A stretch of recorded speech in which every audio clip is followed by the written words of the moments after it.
Alam nyo ba na ang chess ay hindi lang basta laro? Nakakabuti rin ito sa ating mental health. Isa itong obra na puno ng kasaysayan, disiplina at talino. Samahan nyo ako upang tuklasin natin ang kwento sa pinakamagandang ehersisyo para sa ating utak. Welcome sa channel ni Mr. Kakaiba TV. Ang chess o ajedrez sa Tagalog ay sinasabing nagmula pa noong 1,500 years ago sa bansang India. Isa itong peaceful war game. Ang unang bersyon nito ay tinawag na Chaturanga, na nangangahulugang apat na bahagi, simbolo ng apat na elemento ng sinaunang hukbo, mga elepante, kabayo, karwahe at sundalo. Ang layunin nito ay ituro ang estratehiya sa digmaan. Sa paglipas ng panahon, ang larong ito ay umabot na sa Persia, kung saan tinatawag itong Shatranj. At mula roon ay lumaganap sa Europe sa panahon ng Middle Ages. Ang pamilyar na version na nilalaro natin ngayon ay na-standardize noong 15th century. Bagamat walang may alam kung sino ang nag-imbento ng chess, ang ebolusyon nito ay bunga ng kultura at tradisyon ng maraming sibilisasyon. Sa India, ang laro ay unang ginamit ng mga hari at mandirigma bilang tool sa pag-iisip ng taktika. Nung dumating ito sa Europa, pinuunlad ito ng mga aristokrata at noong 19th century, isinilang ang mga modernong rules ng chess. Kabilang ang kilala nating galaw ngayon tulad ng castling at en passant. Ang pinakaunang world champion sa chess ay si Wilhelm Steinitz. Noong 1886, siya ang tinaguriang unang opisyal na kampiyon sa chess. Simula noon, naging simbolo ng talino at disiplina ang chess sa buong mundo. Bakit nga ba chess ang pinakamagandang laro para sa utak? Kung utak ang pag-uusapan, chess ang ultimate workout. Ito ang tatlong dahilan kung bakit ito napakaganda para sa ating isipan. Una sa lahat, talas ng memorya. Sa chess, kailangan mong alalahanin ng libu-libong posibleng kombinasyon ng galaw. Ang mga grandmaster halimbawa ay kayang maglaro ng buong laban sa kanilang isipan. Kaya naman, ang chess ay isang mahusay na paraan upang mapanatiling masigla ang ating memorya. Number 2. Problema? Solve natin. Ang bawat laban sa chess ay parang puzzle. Paano mo hihigitan ng kalaban? Kailangan mo ng lohikal na pag-iisip, estratehiya, at minsan creativity.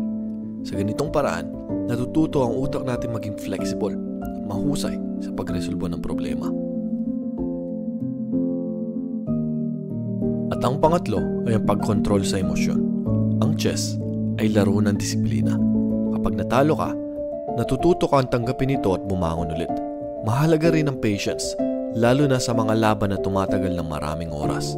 Sa ganitong paraan, na-enhance ang ating emotional intelligence.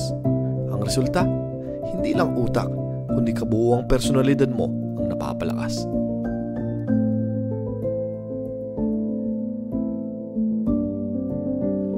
Ating tunghayan ang istorya ni Carlo, isang estudyante mula sa Tondo na laging nakakaranas ng hamon sa buhay. Lumaki siya sa isang mahirap na komunidad na kung saan madalas ang kaguluhan kaysa sa katahimikan. Madalas siyang mawalan ng gana sa pag-aaral at pakiramdam niya ay hindi kontrolado ang kanyang buhay. Isang araw habang naghahanap siya ng tahimik na lugar upang makapagpalipas ng oras, napadaan siya sa isang parke kung saan na may mga naglalaro ng chess. Napansin niya na ang dalawang matandang lalaki na tila napakalalim ng iniisip habang nagpapalitan ng galaw sa chessboard. Nag-uusap-usap ang mga nanonood, nagmumungkahi ng iba't ibang estratehiya at nararamdaman ni Carlo ang kakaibang enerhiya ng laro. Lumapit si Carlo at nanood ng ilang minuto. Napansin ito ni Mang Isko, isa sa mga naglalaro, at tinanong siya, "Alam mo ba kung paano maglaro ng chess?" Umiling si Carlo, kaya tinuruan siya ni Mang Isko ng mga basic rules. Paano gumalaw ang bawat piraso at mga layunin ng laro. Sa unang tingin parang komplikado. Pero napansin ni Carlo na mas nagiging interesado siya habang tumatagal. Pinahiram siya ni Mang Isko ng board at tinuruan siya ng mga simpleng strategy. Simula noon, araw-araw siyang bumabalik sa parke para matuto. Unti-unti niyang natututunan na ang chess ay hindi lang laro. Isa itong pagsasanay sa disiplina, pag-iisip at tamang pagdedesisyon. Ang buhay ay parang chess. Hindi mahalaga kung gaano kaliit ang piraso mo. Ang pawn nga ay kayang maging queen.